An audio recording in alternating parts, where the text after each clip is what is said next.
Me voici à présent à quelques kilomètres d'Aix-les-Bains, au bord du Rhône. C'est ici que tous les matins, Sébastien promène sa meute de chiens nordiques. À 41 ans, ce musher explorateur émérite est l'un des rares Français, peut-être même le seul, à avoir fait le tour du monde sur le cercle polaire. Je vous propose tout de suite d'aller faire sa connaissance. Suivez-moi. Bonjour Sébastien. Bonjour Caroline. Enchanté, vraiment. De même, c'est réciproque. Je vois que tu as une dizaine de chiens. Ce sont tous des huskies de Sibérie ou pas? Non, pas du tout. Ah. Pas du tout. Par exemple, là, tu vois, toi. tu as Oulu. Lui, c'est un malamute d'Alaska. Donc la malamute d'Alaska, tu as du husky de Sibérie, tu as du husky d'Alaska. Et les petits Alaska, ils sont beaucoup plus fins. Hein. Oui, c'est des métissages.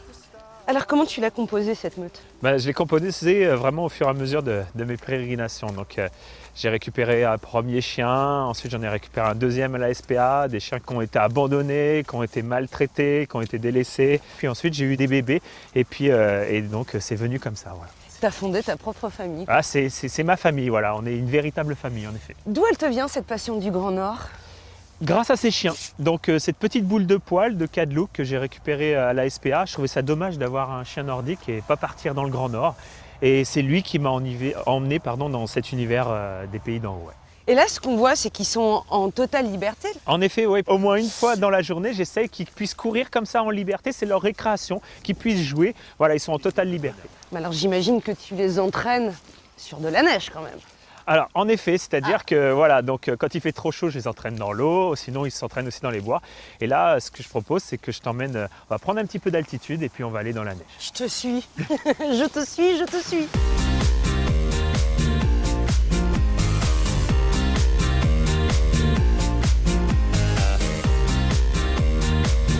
Attention.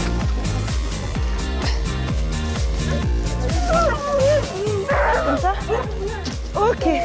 Bon Caroline, ça c'est ton traîneau là. Celui-là, là? Ouais, ça Donc c'est ça veut dire que c'est moi qui vais me chier toute seule. Ah bah oui, oui. Ouais, avec les chiens, oui, bien sûr. Ouais. Ok, et j'en ai combien de chiens? Ah, je vais t'en mettre 3 ou 4. Mais c'est énorme, 3 ou 4. Non? Oh, ça va aller. Avant le sport, le réconfort. Oui.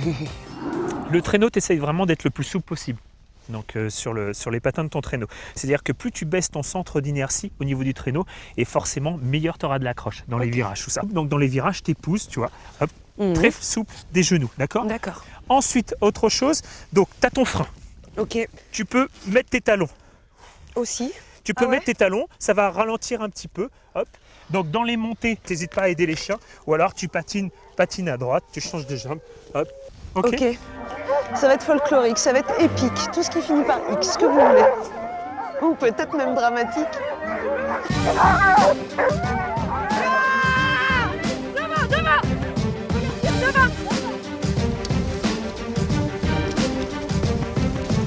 Gauche. Attendez. Laisse-les travailler tranquille. Ok. Yalla. Ouh. Super. Ouais, c'est bien, Caro. Sébastien, comment est-ce qu'on s'organise avec la meute? Il y a qui? Il y a des chiens de tête? Alors ouais, en effet, il y a des leaders. C'est-à-dire que, donc c'est les leaders, tu vas leur dire droite, gauche, Igloo, gauche, ça tombe bien. Et il y a les autres chiens derrière, les swing dogs, qui vont aider les chiens de tête à tourner. Ensuite, là, dans une grosse montée comme celle-ci, là, ça va être les wheel dogs, les chiens costauds, juste devant ton traîneau, qui vont arracher la charge. Très important d'aider les chiens. C'est ce que je fais, ouais. On travaille tous ensemble. Allez, couche. Et après, d'un seul coup, dès que ça va être en descente, là, c'est pour eux. Oui. Allez, c'est pour vous, ça. Oui. Oui, mes petits chiens.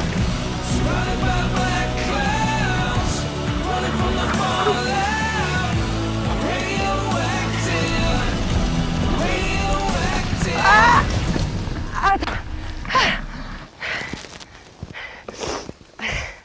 Ça va?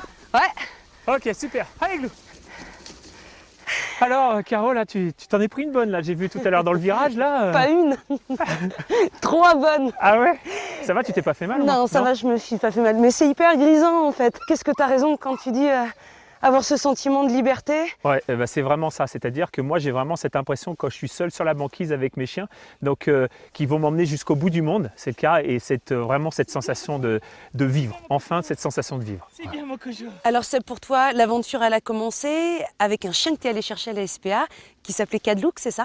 Oui, c'est ça, Cadlouk, le tonnerre en langue inuite, c'était mon tout premier chien, je l'ai adopté en 98, et c'est comme ça que je suis parti à mes premières expéditions dans le Grand Nord. Et Cadlouk, les fidèles de 30 millions d'amis le connaissent bien, puisqu'on est venu te voir ici en 2007, mais à cette époque-là, tu t'apprêtais à vivre une expérience douloureuse.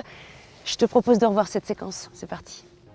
Cadlouk est à l'origine de la passion de son maître pour les chiens du Grand Nord. Depuis, Sébastien et Cadlouk ne se sont jamais quittés.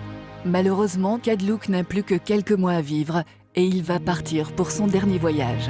J'ai appris il y a 4 mois de ça qu'il avait un ostéosarcome, donc c'est un cancer des os, et il avait que de 4 à 6 mois à vivre maximum. On va repartir tous les deux pour cette dernière aventure. Il faudra que je l'accompagne, on va dire, vers les pays de ses ancêtres, et voilà, malheureusement que je le laisse là-bas, dans son univers. C'est un husky de Sibérie, donc qui retourne en Sibérie. Voilà. Et ce voyage avec Cadlouk, Sébastien, il a duré 9 mois. 9 mois où il est allé jusqu'au bout. Hein. Oui, incroyable. Il a fait son travail, vraiment son aventure jusqu'au bout. Et après, il a été rappelé par la terre de ses ancêtres, par ses ancêtres. Et quand on parle de Cadlouk comme ça t'évoque quoi quand on voit ces images? Moi, il fait toujours partie de moi, il fait toujours partie de ma meute, il fait toujours partie de mes aventures, il fait toujours partie de mes rêves. Donc je repars là pour une prochaine aventure. Et il sera parmi nous dans cet attelage, dans ma meute. Mais l'aventure maintenant, elle continue avec sa descendance. Mais si tu veux bien, Seb, on va lui parler de tout ça au coin du feu. Parce que moi, j'ai pas été éduquée pour le froid polaire, moi. Allez, c'est parti!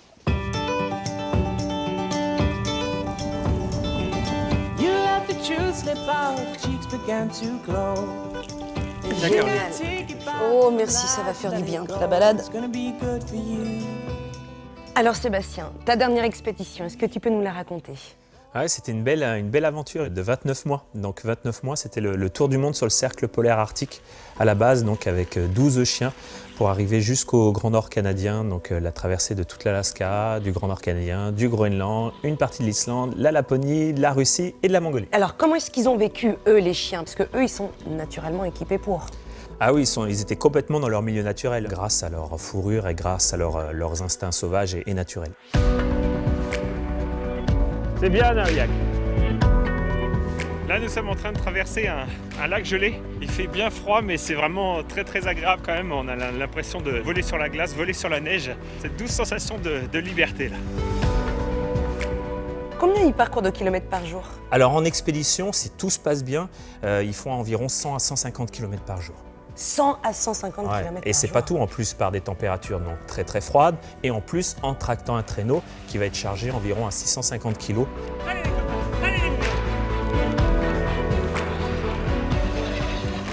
Chaque chien a un rôle à jouer dans la meute? Tout à fait, chaque chien a un rôle à jouer dans la meute. Par exemple, Igloo, lui, c'est un chien de tête. Donc les chiens de tête, ce sont les chiens qui vont être tout devant l'attelage.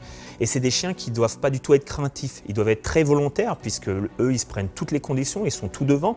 Donc le blizzard,